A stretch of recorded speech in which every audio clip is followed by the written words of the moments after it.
Hello दोस्तों। कैसे हैं आप सब। तो चतुर्श्रेणी का जो डीवी का जो शेड्यूल है वो विभाग ने जारी कर दिया है। तो आपका जो डीवी की डेट है वो आ गई है। इसमें जो आपके जो डीवी है वो टोटल 8 चरणों में होगा। और जो पहला चरण है वो होगा 11 मार्च से 14 मार्च तक, 4 दिनों के लिए। पहला चरण 4 मार्च 4 दिवस के लिए होगा। दूसरा चरण भी 4 दिन के लिए होगा। तीसरा चरण 3 दिन, फिर 2 दिन, फिर 1 दिन, फिर 2 दिन, फिर 6 दिन, फिर 1 दिन। और ये आठवां चरण जो है, जो स्टूडेंट बचे होंगे उसके अकॉर्डिंग इसको कम या ज्यादा कर देंगे। ठीक है। और जो दूसरा चरण है, इसमें जो स्टूडेंट्स एब्सेंट रहेंगे उनका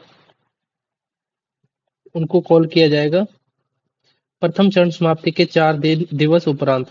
ठीक है। पहला अवसर देंगे जब पहली बार डीवी कंप्लीट हो जाएंगे। उसके 4 दिन के बाद में उनको रिकॉल किया जाएगा। और जो दूसरा अवसर जो दिया जाएगा वो पहले चरण समाप्ति के 4 दिवस उपरांत दिया जाएगा। ठीक है।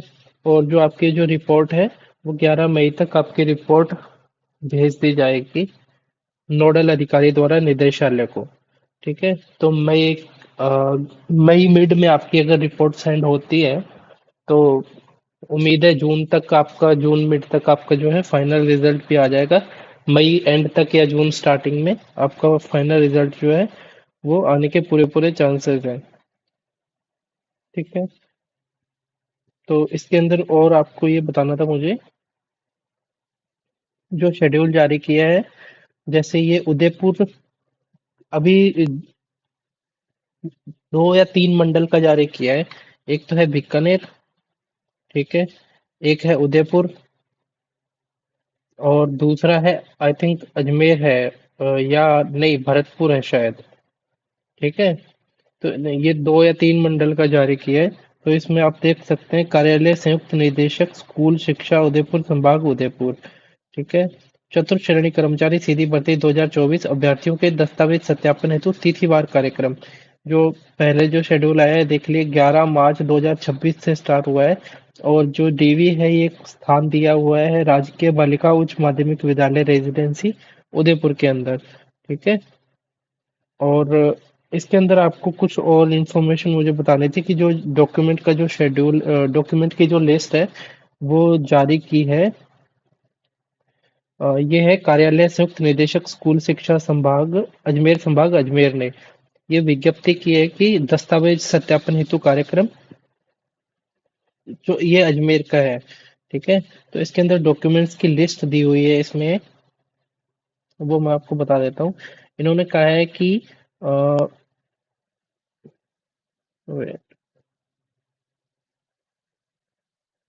ठीक है, शैक्षणिक योग्यता सत्यापन हेतु संपूर्ण अंक तालिकाएं प्रमाण पत्रों की प्रतियां। तो जैसे 10वीं, 12वीं और जो आपकी ग्रेजुएशन हुई है उसकी मार्कशीट्स आपको चाहिए। ठीक है। और इसमें उससे पहले ये भी लिखा है ऑनलाइन विस्तृत आवेदन सह परीक्षा प्रपत्र। ये इसको जो आपने स्क्रूटनी फॉर्म फिल किया है में आवश्यक कॉलम की पूर्ति की जाकर 2 प्रतियों में प्रस्तुत किया जाना है। ठीक है। आपको 2 फोटोकॉपी दो सेट बनाकर लेके जाने हैं। शैक्षणिक योग्यता की हो गई 10वीं 12वीं और ग्रेजुएशन की। ठीक है। उसके बाद में जन्म तिथि के सत्यापन हेतु 10वीं की अंक तालिका। ठीक है। और मूल निवास की प्रमाण पत्र की प्रति, मूल निवास होना चाहिए। और टीएसपी का निवासी होने की स्थिति में अनुसूचित क्षेत्र का विशेष मूल निवास प्रमाण पत्र की प्रति होनी चाहिए। ठीक है। फिर आपको मांगा है, अगर आपका जाति प्रमाण पत्र जो मांगा है उसमें ईडब्ल्यूएस, अनुसूचित जाति, अनुसूचित जनजाति, अन्य पिछड़ा वर्ग के लिए अन्य पिछड़ा वर्ग का प्रमाण पत्र जिसमें अति पिछड़ा वर्ग सम्मिलित जातियों का नाम हो, शहरिया आदिम जाति का सक्षम स्तर से जारी प्रमाण पत्र। ठीक है। तो जो ओबीसी का जो सर्टिफिकेट है, ईडब्ल्यूएस का, एससी एसटी का, ये आपको देना होगा। ठीक है। और फिर है दस्तावेज सत्यापन के समय हस्तलिपि। हाँ, जो आपका एक हस्तलिखित आता है। ठीक है। बोर्ड की वेबसाइट पर उपलब्ध प्रारूप के अनुसार की जांच हिंदी और अंग्रेजी भाषा में अभ्यर्थी द्वारा स्व हस्तलिखित पैराग्राफ अपलोड करें एवं उसकी मूल प्रति साथ लाएं। विस्तृत आवेदन में अपलोड की जाने वाली फोटो व आवेदन में अपलोड की गई फोटो समान होनी चाहिए। हस्ताक्षर आवेदन में किए गए हस्ताक्षर के समान होने चाहिए। ठीक है, एक हस्तलिपि भी देनी होगी। फिर है अन्य प्रमाण पत्र। इसके अंदर फीमेल्स के लिए है, जो विधवा का है, परित्यक्ता का है, और निःशक्त जन के मामले में जो डिसेबिलिटी क्या है वो स्पोर्ट्स वाला सर्टिफिकेट हो गया, और एक्स सर्विसमैन वाला जो है वो हो जाएगा। इसके साथ में होगा, ये इम्पोर्टेंट है, अलग अलग राजपत्रित अधिकारियों द्वारा जारी 2 मूल चरित्र प्रमाण पत्र। आप बुक शॉप पे जाइएगा, ठीक है, और 2 चरित्र प्रमाण पत्र का फॉर्मेट लीजिए वहां से, और 2 राजपत्रित अधिकारी से उसको अटेस्ट वो गेजेटेड ऑफिसर से उसकी मोहर सहित साइन करवा लीजिए। ठीक है, उस पे अपनी फोटो भी लगा देना, ऊपर फोटो के ऊपर भी साइन करवा देना, और उसकी मोहर लगवा लेना। ठीक है। अंतिम शैक्षणिक संस्था द्वारा जारी मूल चरित्र प्रमाण पत्र, जो आपका लास्ट जहां से आपने 12वीं पास की है, या जो अभी लास्ट आपने स्टडी कंप्लीट की है जहां से, चाहे वो 12th है, चाहे वो ग्रेजुएशन है, चाहे वो मास्टर्स है, ठीक है, वहां का एक चरित्र प्रमाण पत्र बनवा लीजिए वहां कॉलेज में या स्कूल में जाके। फिर आएगा हस्तलिखित हो गया। फिर है शपथ पत्र, नोटरी से सत्यापित। शपथ पत्र जो है आपको कचहरी में जाके बनवाना पड़ेगा। ठीक है। फिर है विवाह होने की स्थिति में विवाह पंजीयन प्रमाण पत्र। अगर विवाह हो रखा है तो विवाह पंजीयन प्रमाण पत्र हो जाएगा, अगर नहीं हुआ है तो अविवाहित वाला बनवा लीजिएगा। ठीक है, ये इम्पोर्टेंट है। 7 नंबर पॉइंट, अभ्यर्थी सभी शैक्षणिक जाति मूल निवास विकलांगता प्रमाण पत्र व अन्य प्रमाण पत्रों का अवलोकन कर लें तथा नाम में वर्तनी स्पेस संबंधी अंतर होने पर शपथ पत्र प्रस्तुत करें। ठीक है, तो ये मेरे साथ भी ये प्रॉब्लम हुई थी। तो मेरे नाम में क्या है कि 10th वाली मार्कशीट में स्पेस था मेरे नाम में, और जो 12th वाली था, 12th वाली जो मार्कशीट थी उसमें स्पेस नहीं था।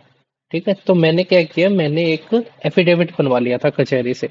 ठीक है, कि वो कचहरी में जो टाइपिस्ट होते हैं वो लिख देते हैं अपना आपका जो कंटेंट होता है उसको लिख देंगे, कि वो उसकी जो प्रशासनिक भाषा होती है उसमें होता है कि मिकर का नाम ये है, इसमें स्पेस दिया हुआ है, और 10वीं की मार्कशीट में और 12वीं की मार्कशीट में स्पेस नहीं है, तो ये दोनों जो है सेम ही आदमी है।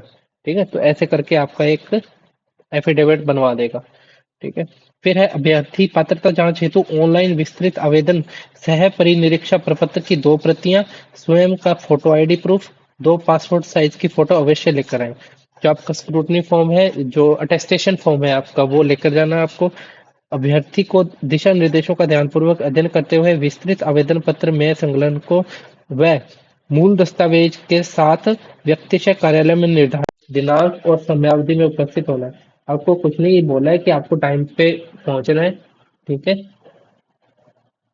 उसके बाद में ये शायद अजमेर वालों का ये है, दस्तावेज सत्यापन हेतु बुलाए गए अभ्यर्थियों की दिनांकवार सूची। ठीक है, ये 11 मार्च को बुलाए हुए हैं ये बच्चे, महात्मा गांधी राजकीय विद्यालय तोपदड़ा अजमेर में।